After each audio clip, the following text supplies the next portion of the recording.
Oh, hey, what's up, you guys? How's it going? It's Papa, and today I'm going to be showing you guys my true Draco deck that I took to my locals. And I know what you're thinking, why is this in the middle? Here's the thing. This is my daughter. You show her some respect. I actually decided to play Draco with an extra deck.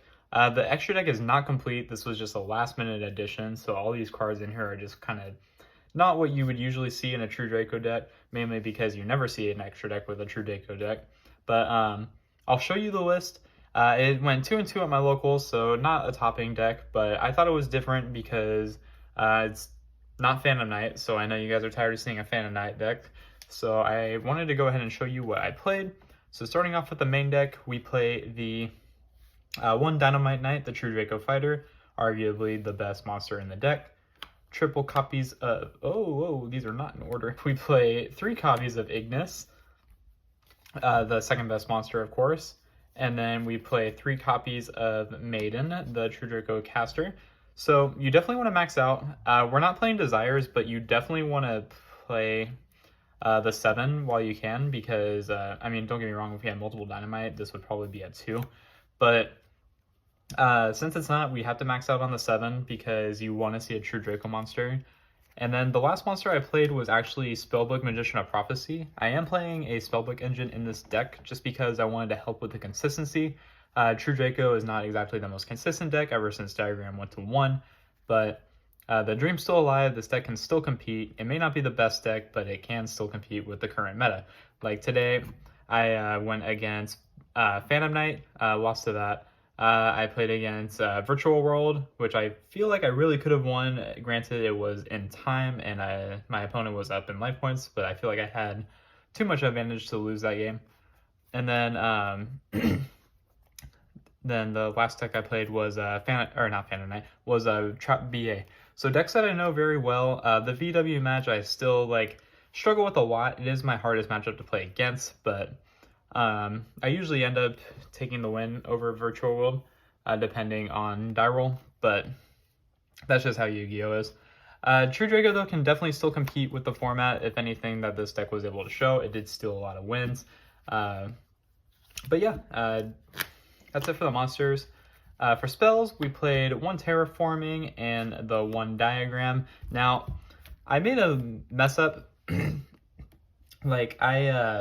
I was supposed to be playing Mystic Mine, and for some reason, I just didn't play the Mystic Mine. I thought it was in the deck, but I'll show you what I played instead of the Mystic Mine, because I thought it really was in here, which is probably why I think my list wasn't as good as I thought it would be, because just having the 1 Terraforming for the 1 Diagram, don't get me wrong, it's good, but when you have Diagram, which is very rarely when you open it up, the Terraforming just kind of sits in your deck, so you usually just pop it off a Diagram, or you just set it as a bluff.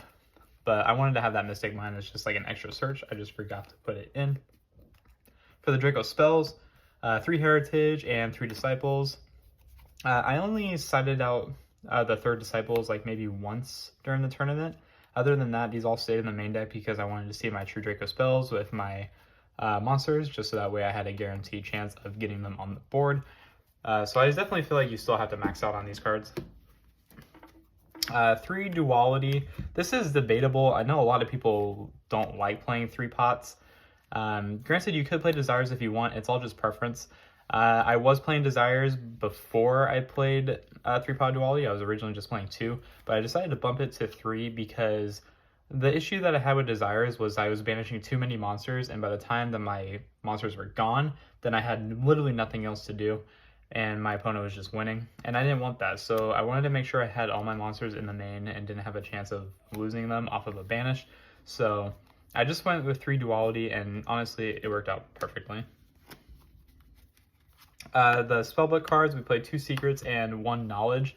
So this was originally supposed to be 1 Secret, 1 Knowledge with the 1 Blue Boy, and this is what was supposed to be the Mystic Mine, but for some reason I decided to play 2 Secrets. I don't know what I was doing during the deck building process.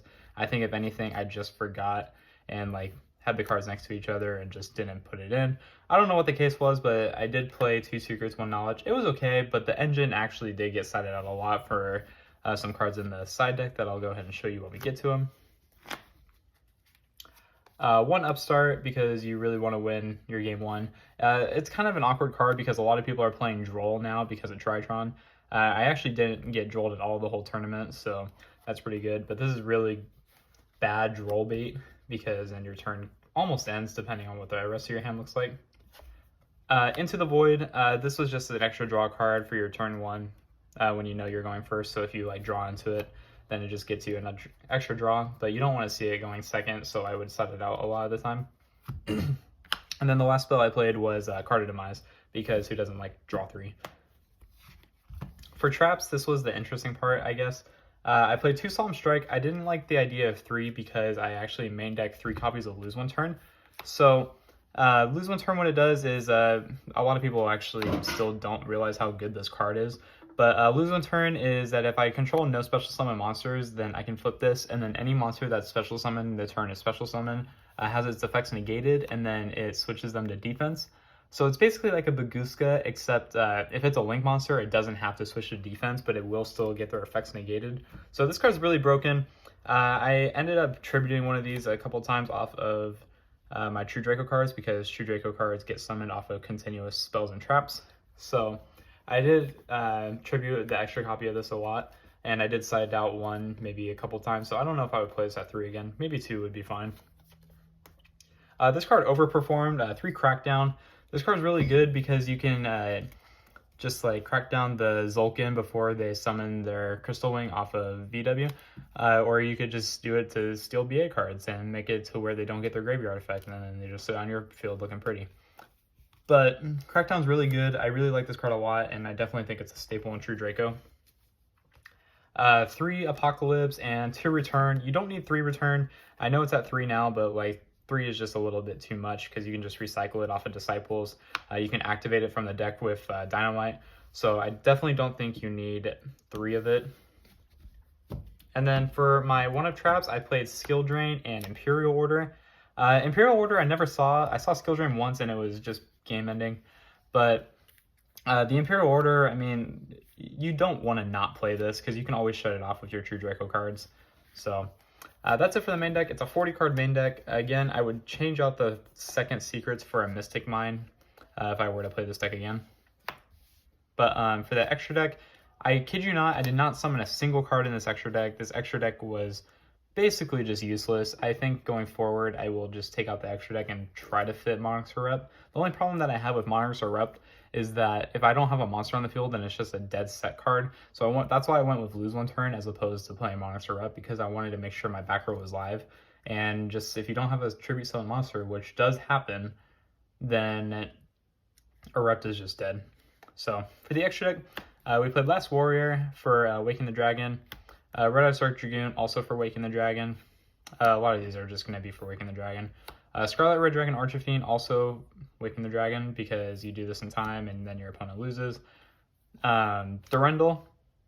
This card is like okay. I mean, I did this for Waking the Dragon in the side deck. Dingirsu, in case I played against Orcus. There's a couple Orcus players at my locals, including YCS Topper, Cameron Loriano. So just the Dingirsu is nice. And then I put a Zeus because like if I like steal something with Galatea, then I just slap a Ding, remove a card, and then I just slap a Zeus to remove another card. So the idea was good. I wanted to play Volcasaurus, but I couldn't find one. I thought I had one in my collection, but I don't. So there should definitely be a Volcasaurus in this deck. I played a few links. I played Nightmare Phoenix for just a body. So I played the Charmers. I played the Fire, the Water, and the Wind Charmer, because that's what your Draco monsters are. The Fire is for Ignis, the Water is for Dynamite, and the Wind is for Maiden. Basically what you do, you just make one of these, summon the appropriate target from your opponent's field, and then you go into Selene, which gets you into your access code. So it was just a cool idea that I had, and I mean, it never happened because I literally never touched any of these cards, but it was just a cool idea that I wanted to try out. Ningirsu for getting rid of Dragoon if it ever came up. Again, like the way you make some of these cards is by taking your opponent's cards with Crackdown. So that's why having the extra deck is so like actually like specific in this extra deck. But even though you never need these cards. I played an Abramax for basically, again, same thing if I did Crackdown or did like a Hida, whatever the case was. but Avermax was mainly there for Waking the Dragon. And then a Borosword Dragon also in case I get Waking the Dragon popped. But this extra deck was basically useless. I never used any of these cards, and I don't think I'm going to play an extra deck in Draco pretty much again, because they basically never came up. The only card that I wish I had was a Volcasaurus, but even then that didn't come up today. For the side deck, it's very self-explanatory. 3 mono Awado. This card's insane going first and going second. If I was playing Inspector Border, which is what I really wanted to do, Inspector Border is just not good going second as opposed to the Rock. So you want to have this for going first and going second. So what I would do is I would side out the Blue Boy package, and I would just side in 3 of these. Because this assures that your opponents like Drytron board, their virtual world field, like it just gets negated, and then you just pop off with your spells and traps, and you basically just win the game if it resolves. 3 Lava Golem. These should be sphere modes because you actually need your normal summon sometimes. Because what you should know that I didn't know is that you can't do the spell and trap, the spell effects to do an additional summon if you Lava Golem that turn.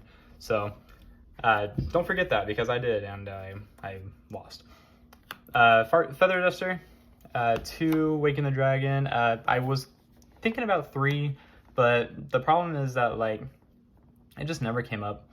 I did not ever see this when I sided it in, so I don't know if it was like good or bad, but again, the extra deck just never got touched.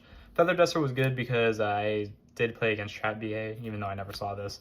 The only cards that I really saw in the side deck were the Rock, the Lava Golem, and then I actually saw it evenly matched, but by the time I saw it, it was just useless because I had already had too many cards in my field, and I just drew into this, and it just never was going to come up. And then 3 Judgment, because you want to have Judgment for when you're going first, guaranteed. But yeah, guys, that's going to actually go ahead and do it for the deck profile. I hope you enjoyed it. True Draco is actually a really cheap budget alternative for the format, and it's really easy to play. So if you're a new player and you like need to find something easy, like I definitely say like try picking this deck up. It's definitely a really cool like meta contender because it can compete with the top decks. You just need to make sure your opponent's not better than you are, which is what I lost to today. But other than that, yeah, the deck was really cool. I mean, I'm glad I got to play this deck again because it is one of my favorite decks of all time. I know I'm saying that with a lot of confidence, and I'm putting the helmet on pretty tight there. But yeah, guys, let me know what you thought about the deck down in the comment section down below. Please like, favorite, comment, subscribe for more, all that good, juicy stuff that you just like to hear. But yeah, guys, until next time, this has been Papa, and I will catch you all in my next video. Take care, everyone.